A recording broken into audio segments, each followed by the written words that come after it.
ആരോഗ്യത്തോടെ ഇരിക്കാം. മികച്ച പരിചരണം ഞങ്ങളുടെ ഉറപ്പ്. Shoranur medical trust, Shoranur. പാലക്കാട് നെന്മാറയിൽ കൊലക്കേസ് പ്രതി അമ്മയെയും മകനെയും വെട്ടിക്കൊലപ്പെടുത്തി. പോത്തുണ്ടി സ്വദേശി സുധാകരൻ, അമ്മ ലക്ഷ്മി എന്നിവരാണ് കൊല്ലപ്പെട്ടത്. കൊലയ്ക്ക് ശേഷം രക്ഷപ്പെട്ട പ്രതി ചെന്താമരയ്ക്കായി പോലീസ് തിരച്ചിൽ തുടങ്ങി. ഇന്ന് രാവിലെ 10 മണിക്കാണ് കൊലപാതകം നടന്നത്. സുധാകരന്റെ ഭാര്യ സജിതയെ വെട്ടിക്കൊലപ്പെടുത്തിയ കേസിൽ ചെന്താമര ജയിലിലായിരുന്നു. 2019 പ്രതി സജിതയെ കൊലപ്പെടുത്തിയത്. 1.5 മാസം മുൻപാണ് ഇയാൾ ജാമ്യത്തിലിറങ്ങിയത്.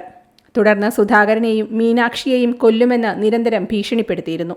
തങ്ങൾക്ക് വധഭീഷണിയുള്ളതായി ഇവർ പോലീസിൽ പരാതി നൽകിയിരുന്നെങ്കിലും പോലീസിന്റെ ഭാഗത്തുനിന്ന് യാതൊരു സംരക്ഷണവും ലഭിച്ചില്ലെന്ന് പ്രദേശവാസികൾ പറഞ്ഞു. പോലീസിന്റെ ഭാഗത്തുനിന്നും അനാസ്ഥയുണ്ടായെന്ന് ചൂണ്ടിക്കാട്ടി ഇൻക്വസ്റ്റ് നടപടികൾക്കായി എത്തിയ പോലീസിനെ നാട്ടുകാർ തടഞ്ഞു. പോലീസും നാട്ടുകാരും തമ്മിൽ ഏറെ നേരം വാക്കേറ്റമുണ്ടായി.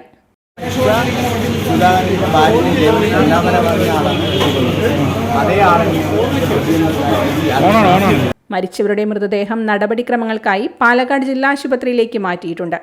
പ്രതിക്കായി പോലീസ് അന്വേഷണവും ഊർജിതമാക്കിയിട്ടുണ്ട്. Time kids pre school, Mannannur road, Vaniyamkulam. Dot view news.